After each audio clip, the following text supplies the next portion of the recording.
Niños, sean bienvenidos al encuentro número 14 con el tema Jesús y los pecadores.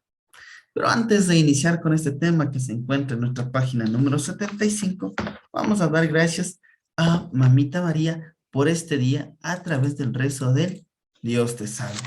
Así que juntos, en el nombre del Padre y del Hijo y del Espíritu Santo. Amén. Dios te salve, Dios te salve, Reina y Madre de misericordia, vida, dulzura y esperanza nuestra. Dios te salve, a ti llamamos los desterrados hijos de Eva. A ti suspiramos, a ti suspiramos gimiendo y llorando en este valle de lágrimas. Ea pues, Señora, abogada nuestra, vuelve a nosotros esos tus ojos misericordiosos, y después de este destierro, muéstranos a Jesús, fruto bendito de tu vientre.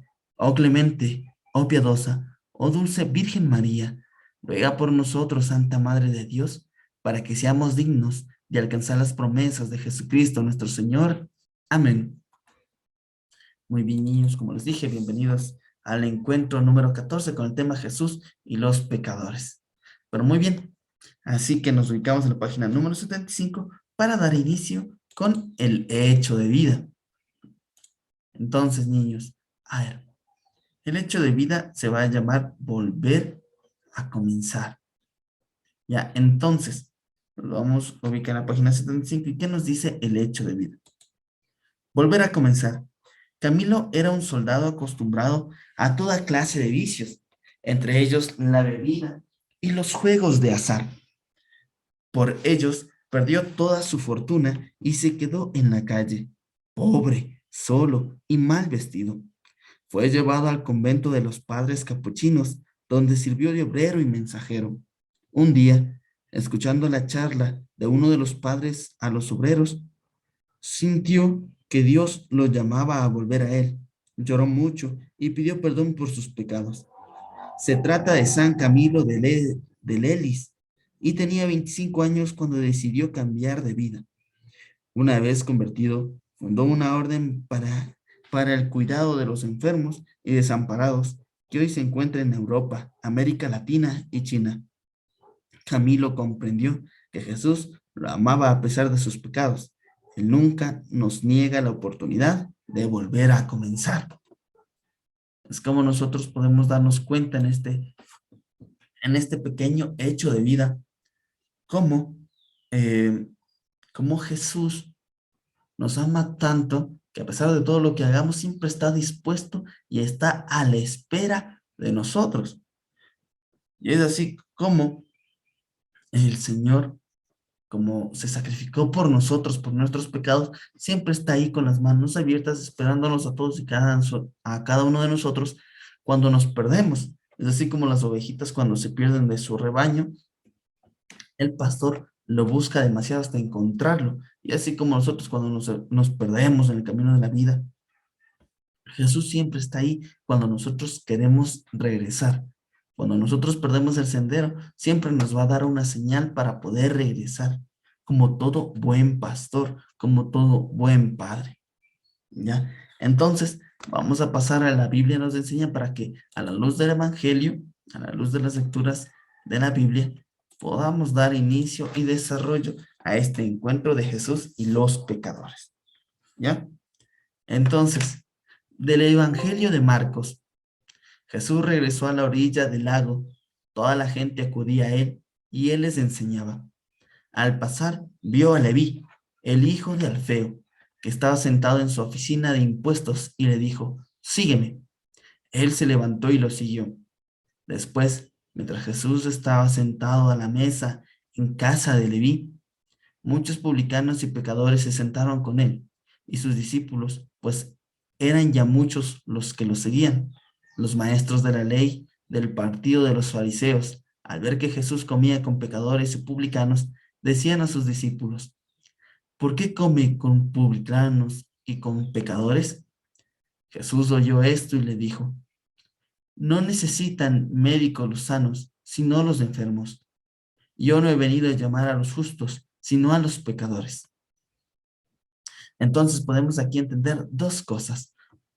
Primero, que Jesús viene por los pecadores Y segundo, que viene por los enfermos.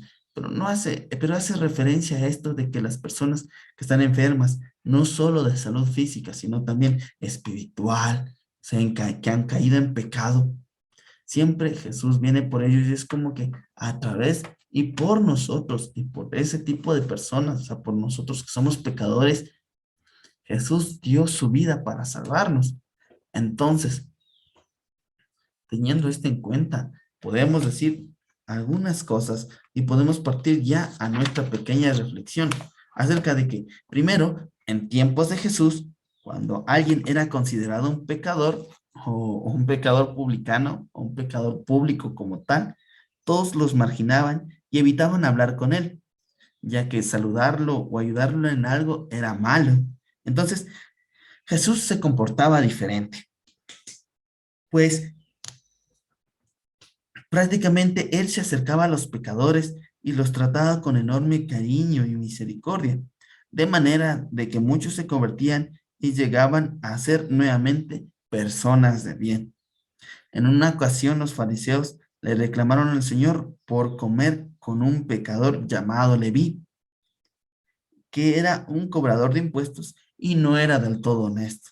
Ya, entonces los fariseos eran los encargados de explicar la ley a los israelitas y se sentían santos y superiores a los demás.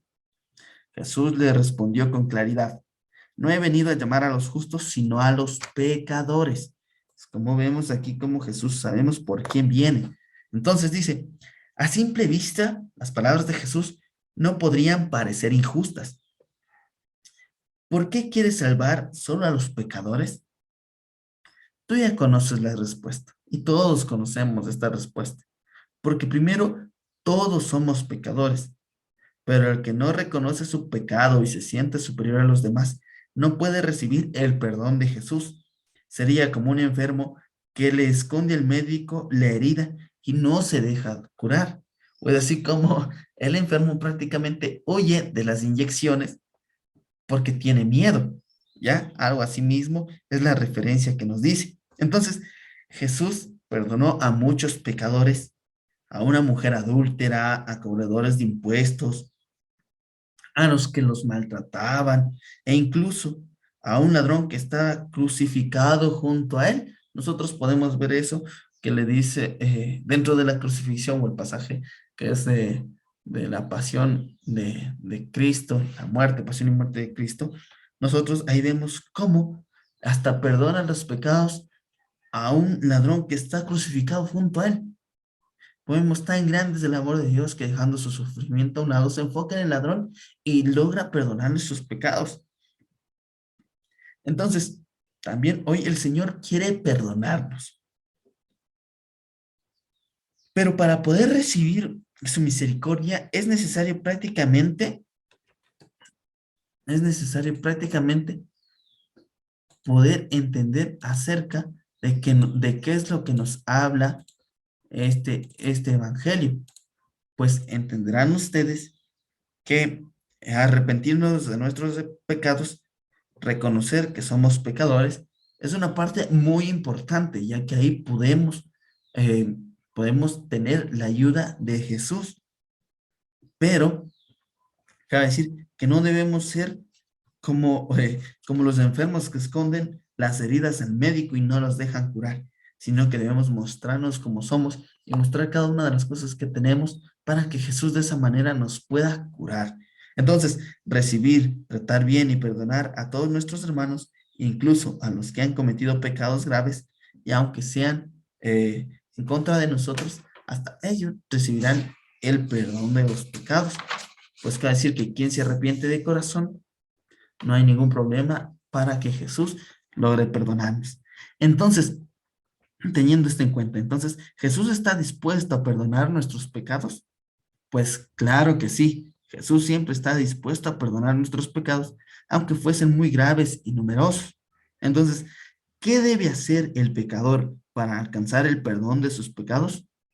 Nos dice aquí. Entonces, para alcanzar el perdón de sus pecados, el pecador debe arrepentirse, confesarse, esforzarse por cambiar su vida y vivir el perdón con los demás, ya que no puede ser un perdón de labios para afuera, sino debe ser un perdón en el que puedas sentir en el corazón, ¿ya? Entonces, para esa manera, poder vivir el perdón con las demás personas y poder demostrar que hemos pedido perdón a Dios.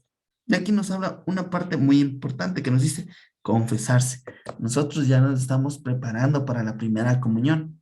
Y es entonces que cuando hagamos la primera comunión, también podremos confesarnos. Y es así como podemos confesarnos y poder llevar una vida de santidad y así también poder llevar una vida sin pecado. ¿Ya? Entonces, teniendo esto en cuenta, niños, podemos pasar a nuestra pequeña tarea que se encuentra primero en la página número 76 y 77. En la página número 76 es las respuestas o las respuestas están dentro de la Biblia nos enseña y dentro del hecho de vida que hemos dicho anteriormente y son prácticamente preguntas de reflexión. Mientras que en la actividad de la página número 77 vamos a copiar y memorizar la siguiente oración de arrepentimiento y que prácticamente nosotros hemos de saber. Pero con todo, la vamos a repetir, que ahí está Jesús, mi Señor y Redentor. ¿Ya? Así que vamos a aprendernos el acto de contrición. Así que deben pasarlo en las líneas en blanco y deben aprenderse para poder rezar, ya que es un recurso muy necesario para poder hacer nuestra primera comunión. Así que debemos aprendernos. Ya. Y sin más, nada más, esas son sus pequeñas actividades. Y vamos a dar gracias a Papito Dios y a través del credo, profesando juntos nuestra fe. En el nombre del Padre, y del Hijo, y del Espíritu Santo. Amén. Juntos. Creo en Dios, Padre Todopoderoso, Creador del cielo y de la tierra. Creo en Jesucristo, su único Hijo, nuestro Señor, que fue concebido por obra y gracia del Espíritu Santo. Nació de Santa María Virgen, padeció bajo el poder de Poncio Pilato, fue crucificado, muerto y sepultado, descendió a los infiernos. Al tercer día, resucitó de entre los muertos, subió a los cielos y está sentado a la derecha de Dios Padre Todopoderoso. Desde allí va a venir a juzgar a vivos y a muertos.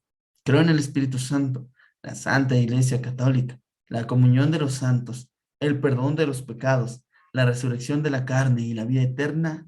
Amén. Entonces, que todo lo que hicimos, que todo lo aprendimos el día de hoy, sea siempre para la gracia de Dios, en nombre del Padre, del Hijo y del Espíritu Santo. Amén. Muy bien, niños, ha sido un gustazo poder estar con ustedes acompañándoles en el encuentro número 14 y espero verles muy pronto en el siguiente encuentro. Chao, chao.